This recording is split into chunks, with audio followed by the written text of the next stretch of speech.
Oh hey, ihr habt den Titel gelesen. Heute reden wir mal wieder über Doctor Who. Aber random, hast du nicht erst vor kurzem ein Video über Doctor Who hochgeladen, was fucking 5 Stunden ist? Ja, klein Timmy, da hast du recht, aber ich möchte dennoch mal wieder darüber reden. Aber random, was mit der Variety passiert, die du auf deinem Kanal versprochen hast? Willst du keine Variety reinbringen? Ach, klein Timmy, verpiss dich einfach. Anyway, nach diesem cringigen Intro kommen wir doch mal zu was ganz Besonderem. Heute reden wir mal über The Wargames in Colors und The Daleks in Colors. 2 Colorizations, die im letzten und vorletzten Jahr erschienen sind. Und ich möchte mal ein wenig über diese reden, wie sie etwa zu den originalen Stories comparen, was etwa die Stärken und die Schwächen sind. Denn als großer 60s-Fan, wenn ihr das nicht etwa an meinem Ranking oder auch etwa mein Patrick Frouds und William Hartnell Video merken könnt, habe ich natürlich viele Gedanken dazu. Wie immer, Spoilerwarnung für sowohl die Colorization als auch die originalen Stories, als auch ein paar andere Doctor Who Classic Serials. Ihr seid damit gewarnt worden. Und wie immer, große Betonung, hierbei ist es nur meine Meinung. Falls ihr eine komplett andere habt, ist das natürlich legitim. Schreibt ihr doch gerne in die Kommentare. Seid aber natürlich etwas respektvoll. Alle Disclaimer wurden disclaimed, legen wir mal los. Dass mal Classic Who mehr oder weniger ein wenig neu formatieren will, ist kein Wunder. Die alte Serie und das Serial-Konzept, so sehr ich das auch liebe, ist natürlich etwas, was nicht etwa viele der moderneren Publikumsmitglieder so gerne etwas schauen wollen. Ein Vorpart sich anzuschauen mit dem Pacing von Classic Who ist natürlich etwa ein wenig harter für einen New Who-Fan, der zum Beispiel vielleicht die Two-Parter sehr mag. Auch wenn die Länge ziemlich vergleichbar ist das Pacing, wie es geschrieben ist, dann doch etwa sehr unterschiedlich. Und die 60s-Ära von Doctor Who betrifft das am besondersten. Denn nicht nur sind etwa viele der klassischen Serials hier missing, sprich es gibt nicht etwa mehr die originalen Episoden, nur noch etwa Soundtracks von diesen, so doch müsste man diese etwa immer irgendwie neu aktualisieren oder auch für einen neuen Publikumschaft bringen. So sind die Animationen von zum Beispiel Galaxy 4, Abominable Snowman oder Fear from the Deep und so weiter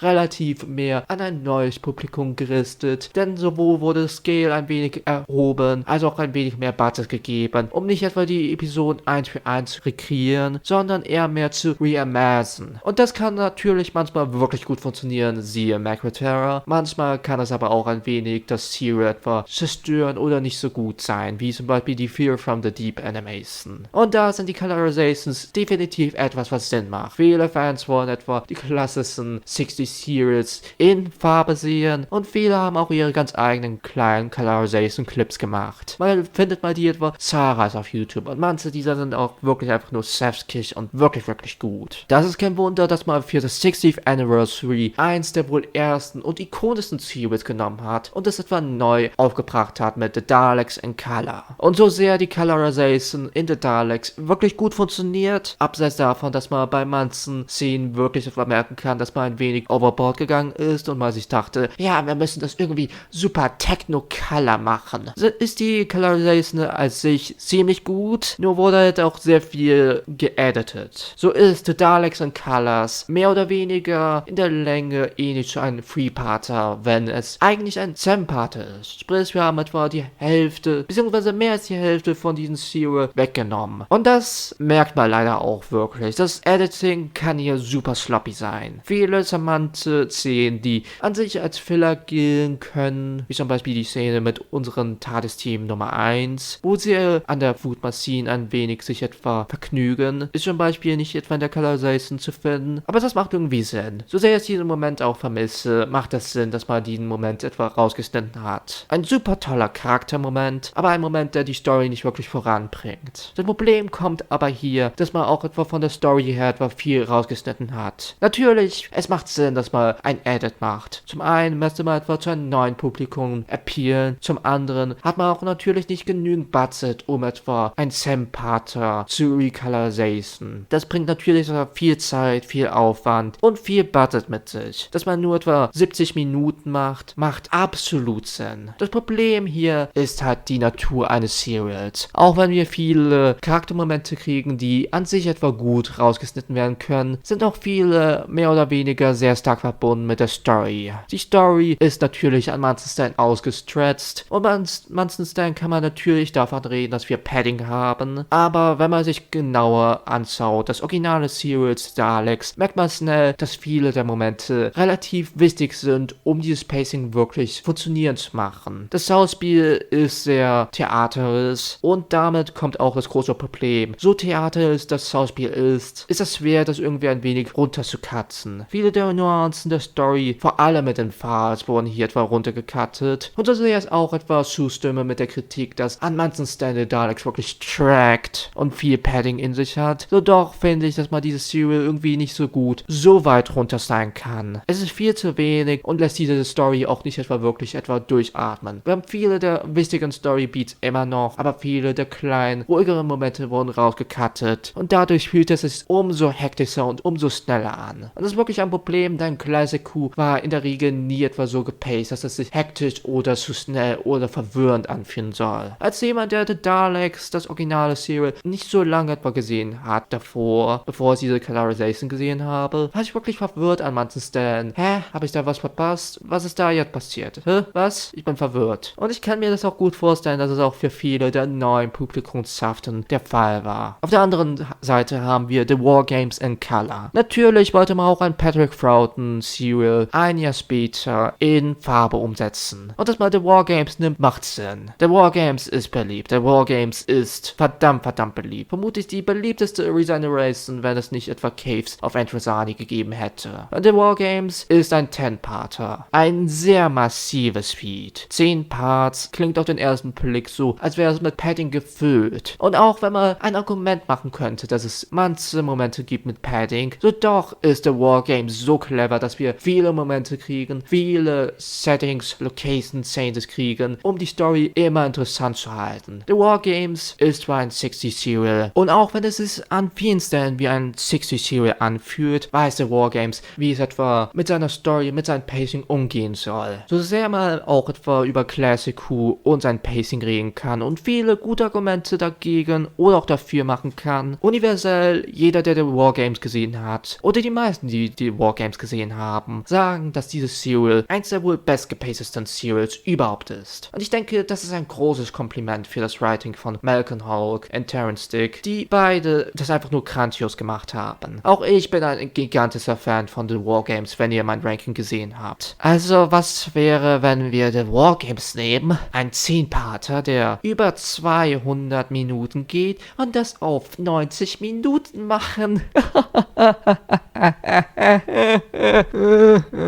Ich möchte nicht gegen das Team hinter der Colorization sagen, beziehungsweise dieser Reigns. Die das etwa einfarben, machen einen fantastischen Job. Und in The War Games haben die sich übertroffen. Die Farben stimmen hier und sind alle wirklich dynamisch. Der Anzug zum Beispiel vom Doktor ist wirklich das einzige, was ein wenig Technokalerie schreit. Das andere fühlt sich so naturell an wie möglich. Und das ist wirklich etwa ein großes Lob und die haben sich wirklich da verbessert. Das Editing hier aber, meine Güte. Ich würde sagen, dass ähnlich wie bei The Daleks für die ersten 40 Minuten oder 30 Minuten das Editing relativ gut war. Aber meine Güte, was zur Hölle waren diese letzten 40 Minuten? Mit The War Games hat man sich etwa auch entschieden, ein komplett neues Ende mehr oder weniger zu machen. Denn beim originellen Serial haben wir nicht wirklich so eine so proper Translation mit Troughton zu Pertwee. Das liegt daran, weil Pertwee zu der Zeit noch nicht gekarrt worden ist und generell das Six-Sider so ein wenig oben unten lag. Man wusste mal nicht so richtig genau, ob die Third eine Zukunft hatte. Also hat man das ein wenig sich offen gelassen, ob da was etwa passiert ist oder nicht. Aber ja, dass man so eine Veränderung macht Sinn. Und per se bin ich auch nicht gegen diese Veränderung. Was wir hier gekriegt haben, ist wirklich etwas, was etwa viele Fans sich gewünscht haben für eine lange Zeit. Eine proper Regeneration für Troughton zu Pertwee. Und an sich ist das auch eine gute Regeneration. Hierbei hat etwa ein Fan mitgeholfen, der zuvor Fanzine für diese mögliche Szene gemacht hat und dann von der BBC angesprochen worden ist, ob man da nicht das etwa nutzen könnte. Aber ein wenig mehr refined natürlich. War das eine gute Idee, so eine Morbid Regeneration mehr oder weniger zu erweitern? Ich weiß ja nicht. Ich persönlich bin kein großer Fan von den Golden Glowing Regenerations von New Who nach einer Weile. Sie wurden ein wenig repetitive und dass man das jetzt auch mit Classic Doctors macht, wie zum Beispiel in Twice Upon a Time oder auch hier, nervt mich ein wenig, da die Classic Who Regenerations definitiv nicht einseitig waren, sondern sehr besonders, manchmal bizarr, manchmal wirklich nicht so gut waren,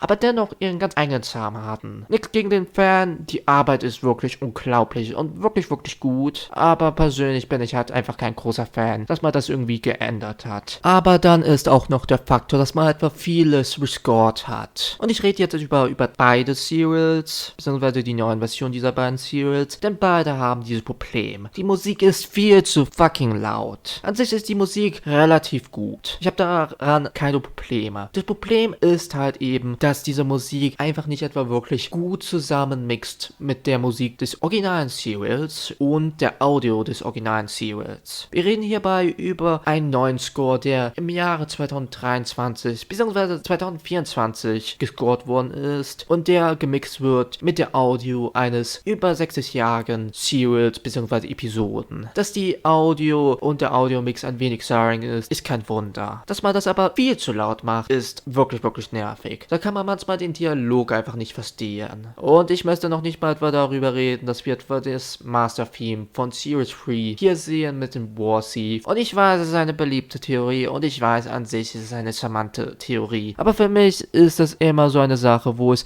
ein wenig die Ambiguity deutlich mehr mag. An sich verstehe ich, dass man etwa dieses Series ein wenig mehr an das neue Publikum, an eine neue Audience verkaufen will. Das Problem ist halt hier eben, so sehr es die 60s Doctor Who Series mag, sie sind definitiv ein Produkt ihrer Zeit. Television wurde zu der Zeit mehr wie Theater gemacht und deutlich mehr anders geschrieben und anders performt. Nicht besser, nicht schlechter performt, aber anders. Und ich glaube, das kann man nicht verneinen. Diese Colorizations erinnern einfach einen nur, wie anders das doch alles war irgendwie. Und dass man irgendwie das versucht, so anzupassen, dass es sich mehr anfühlt wie New Who, aka das Revival, funktioniert für mich leider wirklich nicht. Und ich bezweifle irgendwie, dass es etwa für viele neue Publikumsmitglieder funktioniert hat. Sicherlich für den einen oder anderen, aber für mich persönlich und für viele andere auch, war das irgendwie eine sehr odd Entscheidung. Aber was ist eure Meinung zu diesen Colorizations? Was erhofft ihr euch von der Range, falls sie eine Zukunft hat? War es ein wenig zu harsh zu dieser Range oder zu nett zu dieser Range? Lasst das mich doch alles gerne in den Kommentaren wissen. Aber bis dahin, wir sehen uns, bis dann, wir hören uns beim nächsten Mal. Euer Random oder so ähnlich. Bye!